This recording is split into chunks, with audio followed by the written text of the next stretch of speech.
بینەرانی عزیز، کوردستانیانی خۆشەویست، وێرای سڵاو، ئەمشەو میوانی ماڵەکانتانین بە میوانداری زۆر بەڕێز کاک عەبدوڵڵای موحتەدی سکرتێری گشتی کۆمەڵە. لە دیدارێکی تایبەتدا هەندێ باس کە لەوانەیە زۆر گرنگ بووە بەڵام کەمتر لەسەری باس کراوە ئەخەینە بەرباسەوە و لێکتانەوەی بۆکەین و هیوادارم بتوانین بە باشی باسەکان پێشکەشی ئەوە بکەین. بەڕێز کاک عەبدوڵڵای موحتەدی زۆر سپاس بۆ ئەوەی کە کاتتان بۆ ئێمەدانا و توانیمان لە خزمەتتان نابین و مزاحمتان بین. تکایە زۆر سپاس بۆ ئێوەکە و فرسەتەتان خوڵقاند و ڕێز و سڵاوی خۆم پێشکەش بە هەموو خەڵکی کوردستان و بینەرانی ئەم بەرنامەیە دەکەم. لە نزیک بە 2 ساڵی ڕابردوودا لە چەند ساڵی ڕابردوودا کۆمەڵێک ڕووداوی نوێ لە دنیادا هاتووەتە ئاراوە کە ئەتوانین بۆ نمونە هێرشی رووسیا بۆ سەر ئوکراین، 7 ئۆکتۆبر هێرش بۆ سەر ئیسرائیل، موشەکی ئێران بۆ ئیسرائیل و دواتر لێدانی ئێران لەلایەن ئیسرائیلەوە ناوبەرین. ئەمانە بووە بە هۆکار کە باس لە تەحەوڵاتێکی جدی لە خاوەرمیانە بکرێت. باس لە نەزمی نوێنی خاوەرمیانە، هەندێک کەس باس لە گۆڕینی جوغرافیا و نووسینەوەی سەر لە نوێ خاوەرمیانە ئاکەنەوە. ڕۆژهەڵاتی ناوەڕاست لە ئاڵوگۆڕدایە، باسی زۆرە. لێکدانەوەتان بۆ ئەم ڕووداوانە چییە کاک عەبدوڵڵا؟ من سەرچاوەی زۆرێک لەوانە لە ڕووداوی 7 ئۆکتۆبر دەزانم. 7 ئۆکتۆبری 2023 ئەو ڕۆژە بوو کە ڕێکخراوی تێرۆریستی حەماس هێرشێکی درندانەی کردە سەر ئیسرائیل و سەر خەڵکەکەی، نەک سەر ئەرتەش، نەک سەر هێزی چەکداری ئیسرائیل، بەڵکو ئەو خەڵکەی کە لە کیبوتسەکاندان و کیبوتس ئەو کۆمیونیتیە چکۆڵانن کە خەڵکی تێدا دەژین و جالبەوەی بزانن ئەوانە زۆرتر خەڵکی چەپن، خەڵکی ئاشتی خوازەکەن، ئەوانە نین کە زۆر تەرەفداری سیاسەتی دەوڵەتی ڕاستگەرای ئیسرائیلن، بەڵکو خەڵکێکی ئاشتی خوازن، خەڵکێکی هێمنن و هەر بۆیە ژیانێکی کۆلێکتیڤ لەوێ بەسەر دەبن.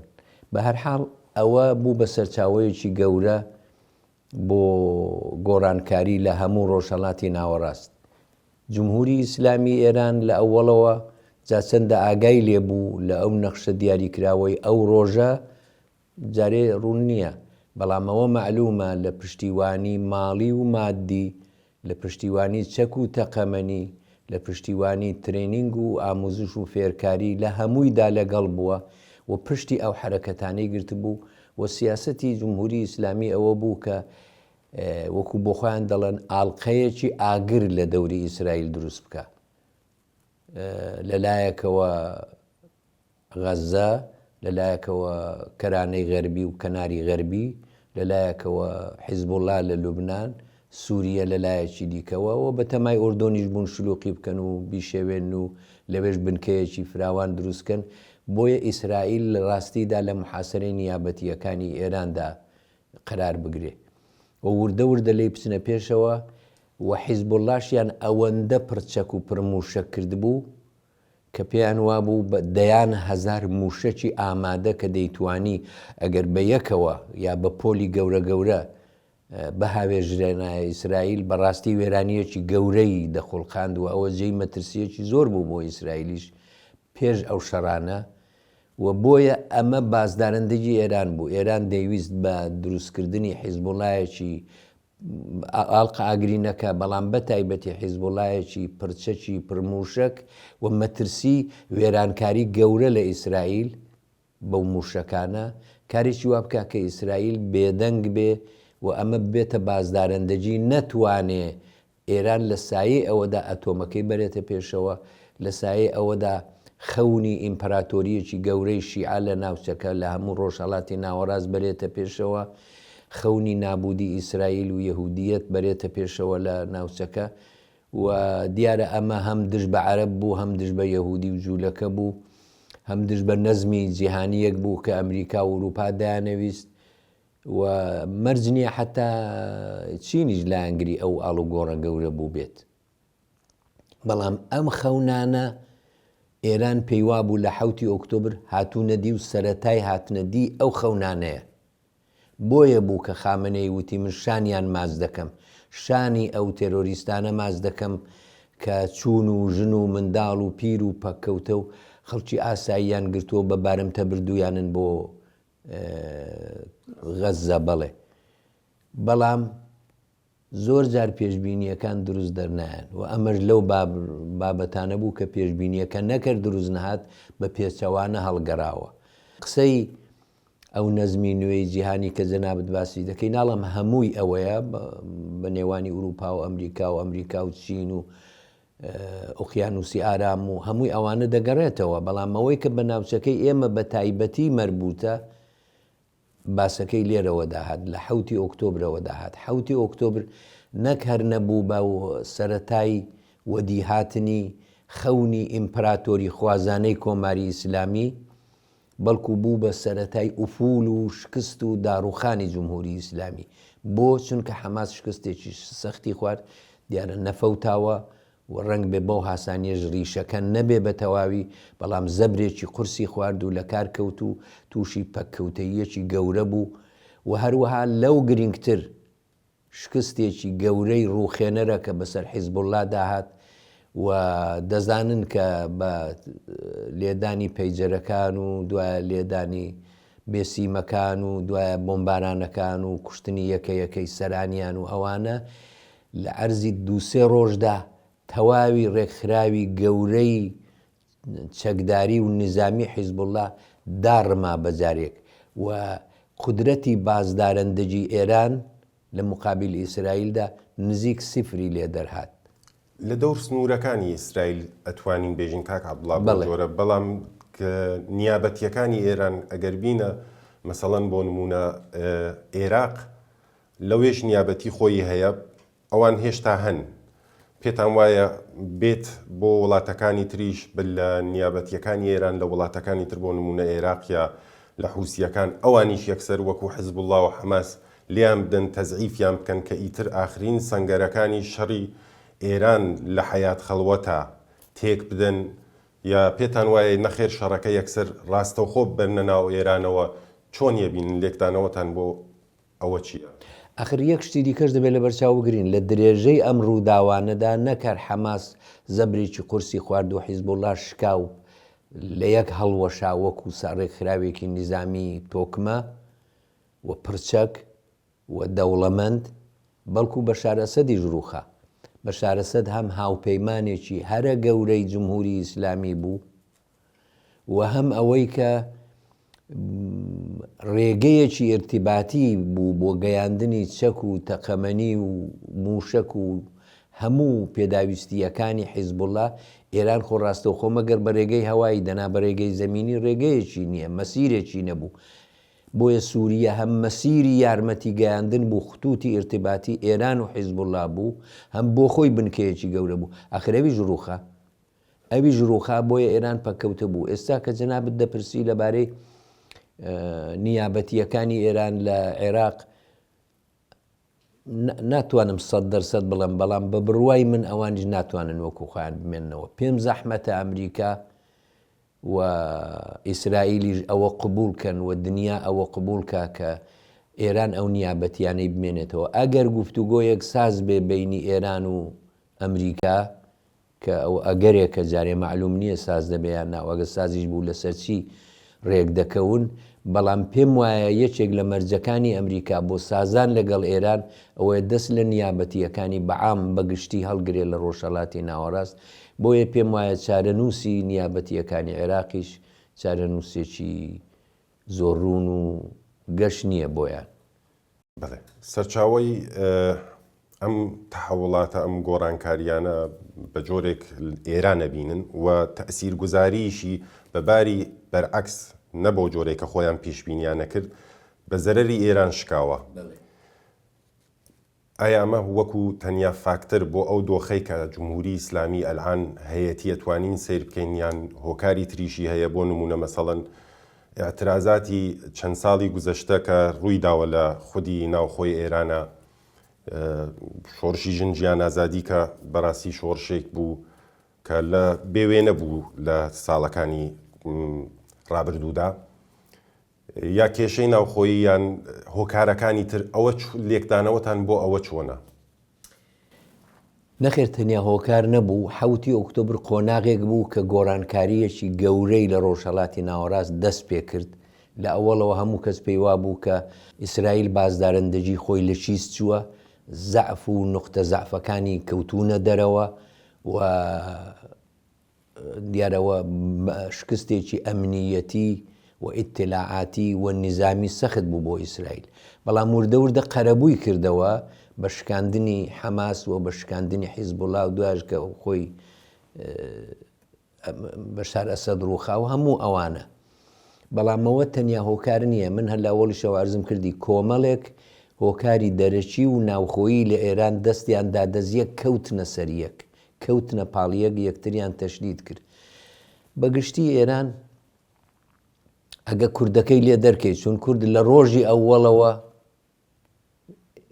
ڕۆژی ئەوەڵەوە ئەم ڕژیمەی نەویستووە، ڕێفراندۆمی جمهوری ئیسلامی بایکۆت کردووە، وەستاوەتەوە بەرامبەری.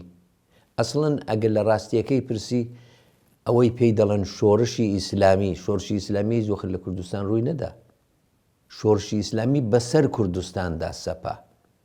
بەڵێ کوردستان شۆڕشی خۆی هەبوو، بزوتنەوەی ئازادی خوازانەی خۆی هەبوو، هەم بە دژی نظامی سەڵتەنەتی و خوازیاری ئازادی بوو بەعام و هەم داواکاری مافەکانی خۆی بوو وەکو نەتەوەی کورد. و لە ساڵی 57 و 58 کامیلەن ئەوە نیشاندرا، هەم بە ناوەرۆک هەم بە میکانیزم و ڕەوش و مێتۆدەکان بزوتنەوە لە کوردستان جیاواز بوو لە بزوتنەوەی سەراسەری ئێران. بەڵام بە هەر حاڵ ئێران کوردستانیش بەسەریدا سەپا و مقاومەتی کرد. بۆیە دەڵێم کوردستان تۆزێک جیاواز کەینەوە لێرەدا، تایبەتمەندی خۆی هەبوو لە بزوتنەوەی ساڵی 1357. بەڵام لەو وەختەوە کورد بە مقاومەتی خۆی هەر کردووە، بەڵام بە تاق کەوتەوە کورد و ڕاستە دیفاع و بەرگری لە خۆی کرد و زۆر سەحنە و زۆر شانۆی پڕ لە شانازی لە مقاومەت و خۆراگری خوڵخاند و شەهیدی زۆریشیدا. بەڵام بە هەر حاڵ چونکە دەزانین ئەو وەختی وابوو، ئێستا ژوایە کورد بە تەنها ناتوانێت چارەنووسی ئێران دیاری بکە، ناتوانێت تەکلیفی نظامی سیاسی لە ئێران یەکلایی بکاتەوە. بۆیە تەنیا دەتوانێت مقاومەتەکەی بۆ ماوە کە بەجێی خۆی زۆر مثبەت و زۆر جێشانازی بوو. بەڵام بەقیەی ئێران وانە بوون، بەقیەی ئێران مقاومەتەکان تێکشکە و بزوتنەوەکان لێرە و لەوێ زارزار شتێک دەبوو، ناڕەزایەتی دەبوو. بەڵام هەروەکو دەڵێن حکوومەتەکان حتا حکوومەتە ئیستیبدادیەکانیش فەقەت بە زۆر و بە زەبر و زەنگ حکوومەت ناکەن و دەسەڵاتیان بەڕێوە نابن، بەڵکو پێکهاتەیەک تەرکیبێک لە زۆر و لە ڕەزایەت. جەماعەتێکی زۆر ڕەزایەتیان هەیە، جەماعەتێکی کەمتریش بە زۆر بەسەریاندا دەسەپێوە. بەم جۆرە حکوومەتە ئیستیبدادیەکانیش لەسەر کار دەمێنەوە.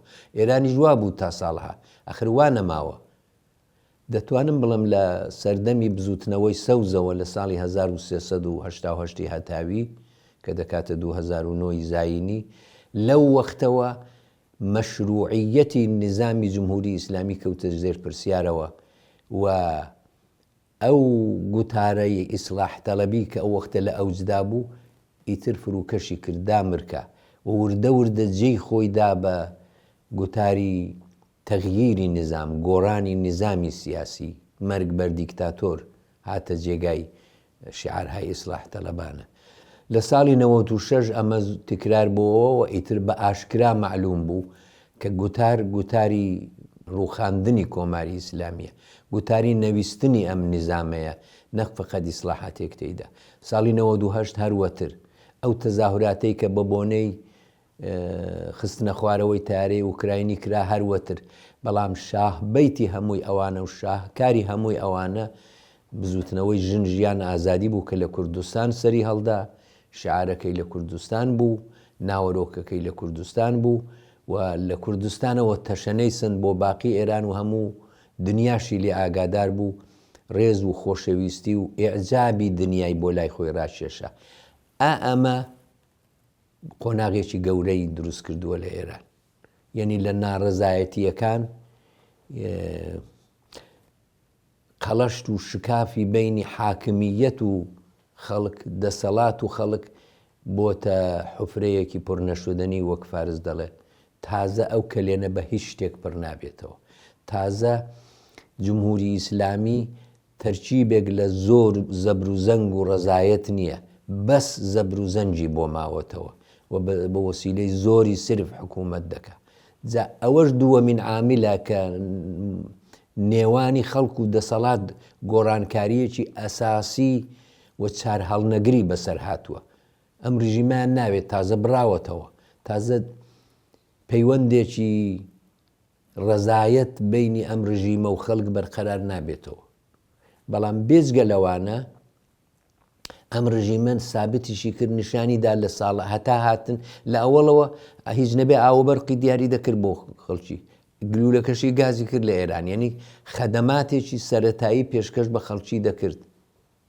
بەڵام ئەوەشی نەماوە، ئاو ناتوانێت دابینکە، گاز ناتوانێت دابینکە، بەرق ناتوانێت دابینکە، خەدەماتی سەرەتایی ناتوانێت بدە، مەدرسەکان ناتوانێت ئاوەدان کاتەوە، بیمەی بازن شەستەکان و خانەنشینان ناتوانێت بدە، پەرستاری بۆ ڕاناگیرێ، دکتوری بۆ ڕاناگیرێ، جوانانی دانیشتجوو بۆ عیلاج ناکرێ. کێشەی کورد و بەلوچ و نەتەوەکانیشەوە لە جێی خۆی ماوەتەوە.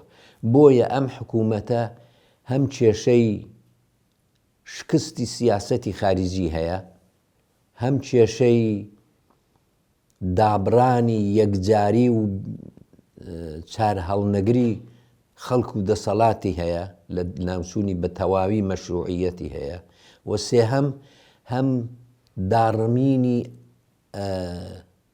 ئابووری و حکمڕانی هەیە. ڕژیم ناتەوانە لە دابینکردنی سەرەتایی ترین خەدەماتیش. بۆیە ئەم ڕژیمە لە ڕاستیدا جەسەدێکە ماوەتەوە، مەیتێکە ماوەتەوە، دەبێ بینێژی. بەڵام ئەوە دەگەرێتەوە سەر نەبوونی ئالتەرناتیوی گونجاو و دەست لە یەک هەڵپێکراو لە ئێراندا.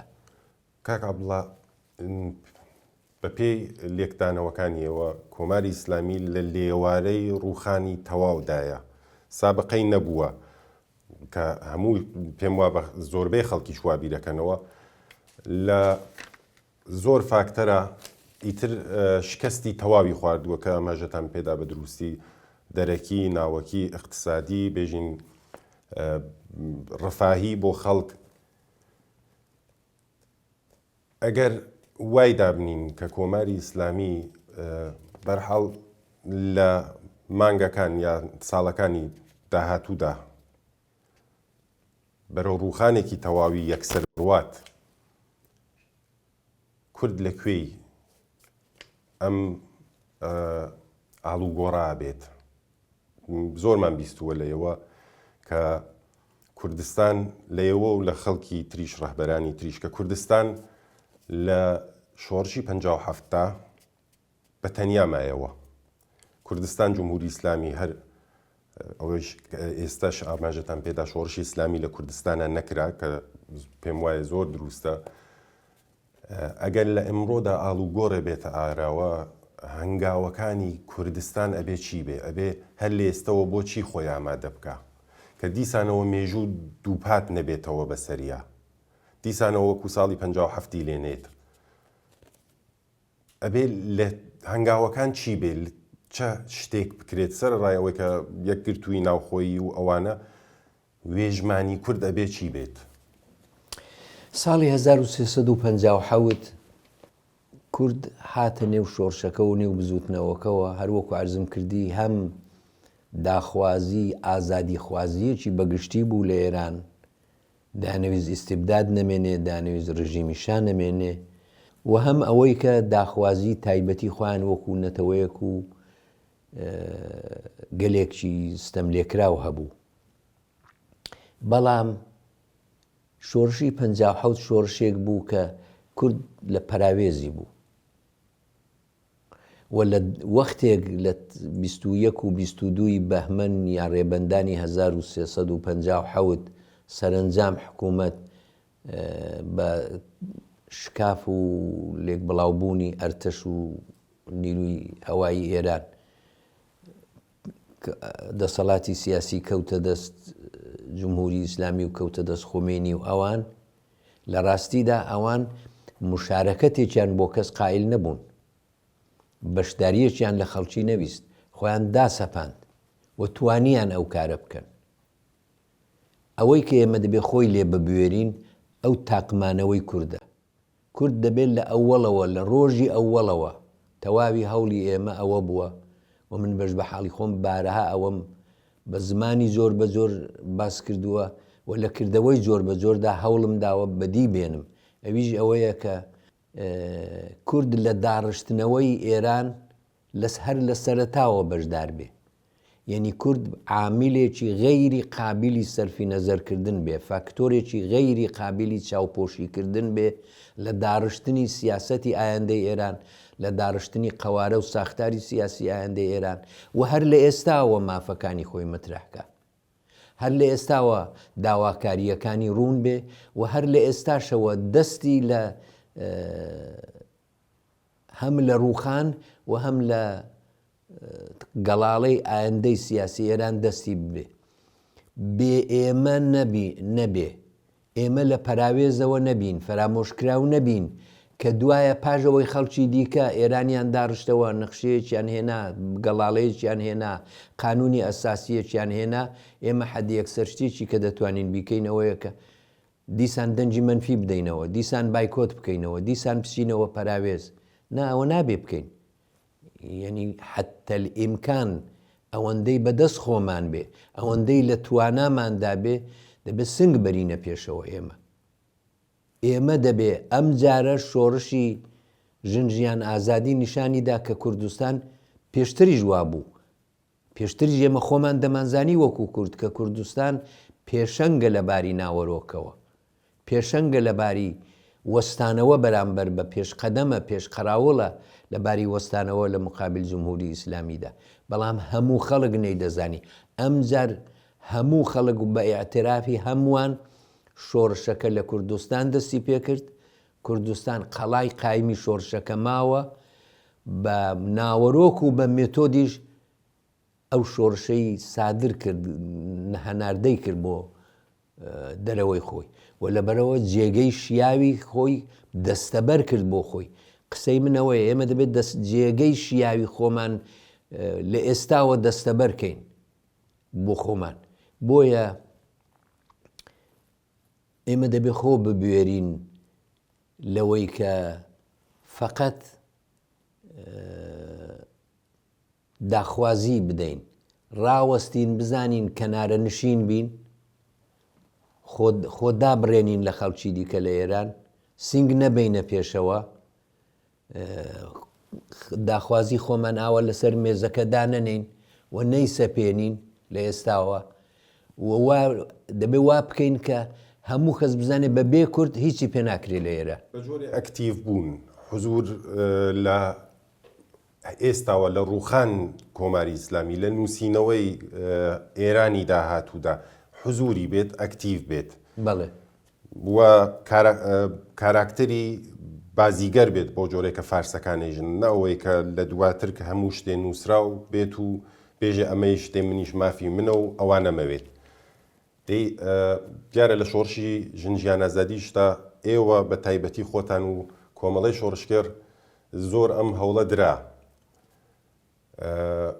پێتان وایە یەکدەنگیەک بتوانێت دروست بێت یا کۆدەنگیەک کە کوردستان بەگشتی بەو قەناعەتە بگات یا گەیشتووە بەو قەناعەتە، ئەوە چۆنە بین؟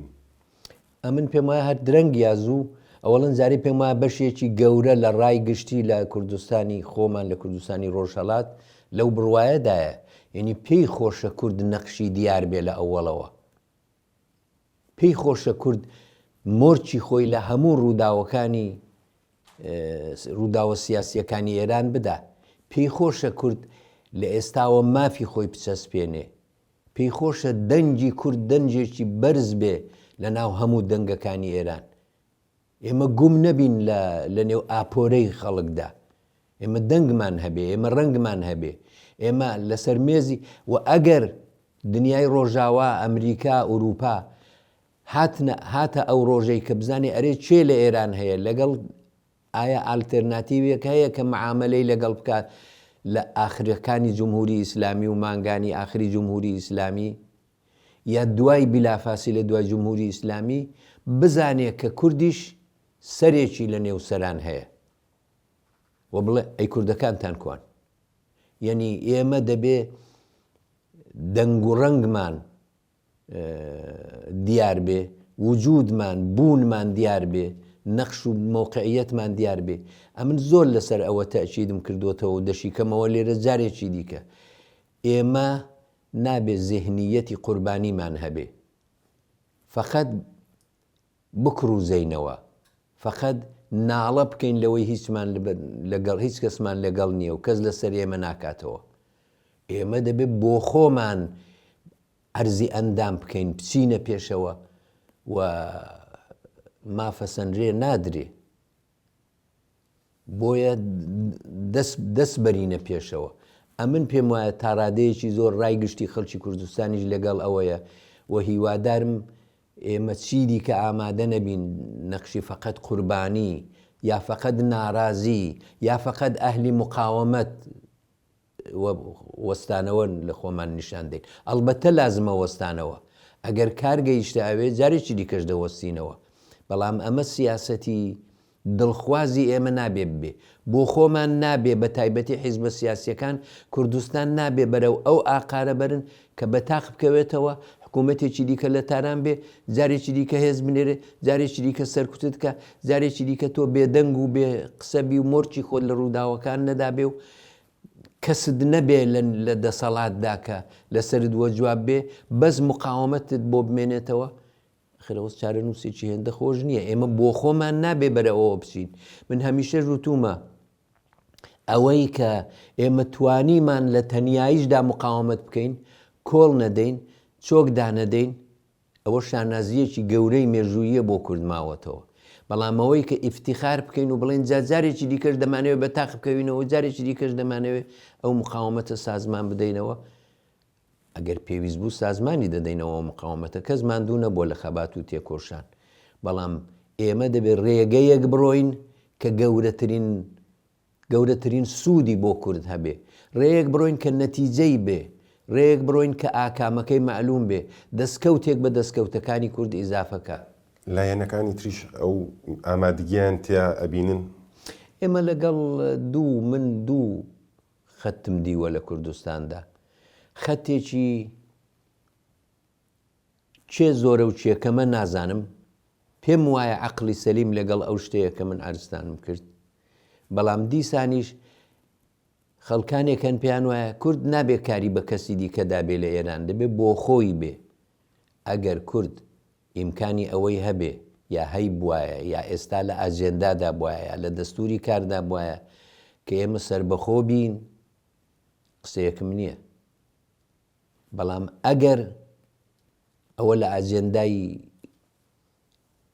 لە بەرنامی سیاسی حیزبەکاندا نییە هیچیان، یعنی زۆربەیان، و لە ئاجێندای سیاسی نێونەتەوەی جیهانیشدا نییە ئەلعان، ئەمن پێم وایە باشترین ڕێگا بۆ ئێمە ئەوەیە بە واقع بینیەوە لەم دنیای مەوجودە مافی خۆمان بپچڕین، مافی خۆمان بەدەست بێنین. بۆیە پێم وایە خەڵکی کوردستان تەرەفداری ئەوەن کە بەرهەمێک بەدەست بێنن، کار وەکو عەرزم کردن نەقشیان دیار بێ، جێپەنجەیان دیار بێ، لە ئێستاوە مافەکانی خۆیان لەسەر ئەو مێزەدانێن و پێداگری لەسەر بکەن و ئێرانی بناسێنن، بە خەڵکی ئێرانی بناسێنن، بە خەڵکی دنیای بناسێنن و ئەگەر ئێرانێکی داهات و هات ئێرانێک بێ کە تێیدا کورد بە مافەکانی بگات. ئەگەر هیچ لایەنێک هەر نەهات و کۆمەڵە ئەوەی وا تا ئێستا پێ دروست بووە ئەوەی وا لە شۆڕشی ژنجیان ئازادیشتا کۆمەڵە بەردەوام لە نووسینەوەی ئێرانە هەوڵیدا ئەکتەرێک بێت لە کۆڕ و کۆمەڵە نێونەتەوەییەکانە هەوڵیدا دەنگی کورد بێت ئەگەر هیچ لایەنێک نەهات و یا لایەنی کەم هات کۆمەڵە هەر سوورە بێت لەسەر ئەم وێژمانە چۆن بە بڕوای من پێتان دروسە و تاکیدی لەسەرەکەن چەند ساڵە هەر سوورە بێت هەر ئیدامەیەدات.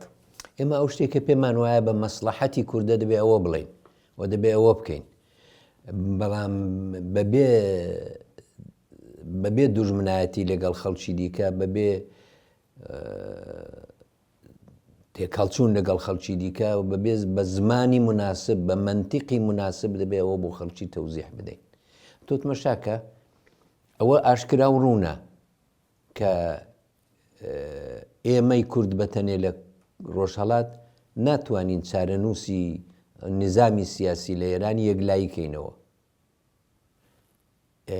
لەبەرەوە حتمەن و ئەگەریش یەکلایی نەکرێتەوە ئەم ڕژیمە هەرچەندی تووشی گەندەڵی بێوێنە بوو بێ، هەرچەند تووشی داڕمانی ئابووری بوو بێ، هەرچەند لە دابینکردنی ینی خەدەماتی سەرەتایی و حکومڕانی سەرەتاییش عاجز بێت، تیری بەرقێکی بۆ چانەکرێتەوە، هەتا ئالتێرناتیڤێک نەبێ نە دنیا لێت دەپرسێتەوە و نە بۆ خۆت دەتوانی شتێک جایگوزینی ئەم نظامە فاسید و گەندەڵ و ستەمکارە بکەیت. لەبەرەوە بە هەزار بەدبەختیش بێ هەردەی کێشەیە و نظامە دەبێت لە جێیەک هەم بزوتنەوەکە سەراسەری بێ، فەقەت کورد نەبێ و فەقەتیش کورد بەرپاڵ نەبێ کە ئەوەش بە قازانجی ئێمەیە، بزوتنەوەکە سەراسەری بێ بە قازانجمانە دیارە بە نەخشی پڕەنجی کوردەوە. وان لە هەمان حاڵدا ئالتەرناتیڤێکیش کە دەبێت شکڵ بگرێ ئەویش دەبێت نەخشی دەور و نەخشیی بەرجەستەی کوردی تێدا بێ.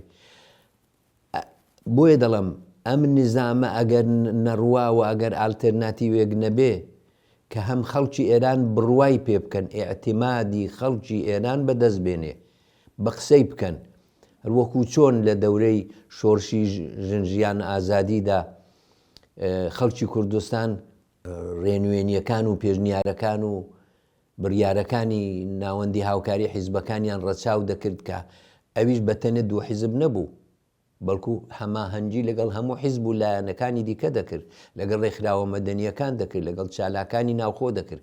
کۆدەنجیەک لە کوردستان بەوجود هاتبوو، بەڵام میحوەرەکەی تەوەرەکەی ناوەندی هاوکاری حیزبەکان بوو.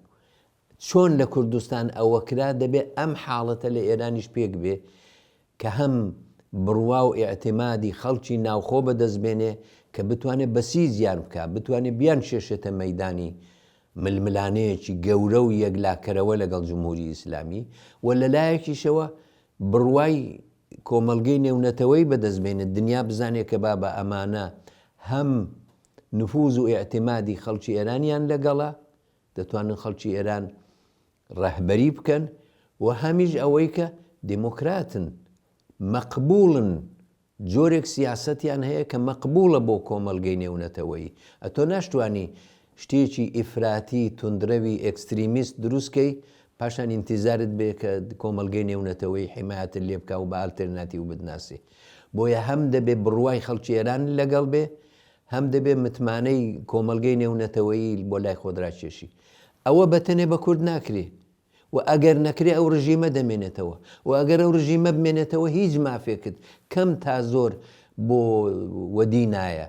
بۆیە لێرەدا تۆ دەبێت لەگەڵبی نەکەل لەگەڵبی. ئەمن هەمیشە باسی ئەوەم کردووە ئەگە لە بیرتان بێت لە ساڵانی ڕابردووش حتا لە سەرەتای بزوتنەوەی شۆڕشی ژیناشدا هەروە بوو کاکە بۆ ئێمە بچینە کۆنفرانسی ئەم ئۆپۆزیسیۆن و ئۆپۆزیسیۆن، بۆ کورد بۆ خۆی کۆنفرانسێکی گەورەی ئۆپۆزیسیۆن ڕێک ناخە، بۆ ئێمە خانەخوێی یەکگرتووی ئۆپۆزیسیۆنی سەراسەری ئێران نابینەوە. بەداخەوە ئەوەمان نەکرد، دەنا کاریگەری زۆرترمان دادەنا، ئێمە وە مۆرچی خۆمان زۆرتر لە ڕووداوەکان دەدا.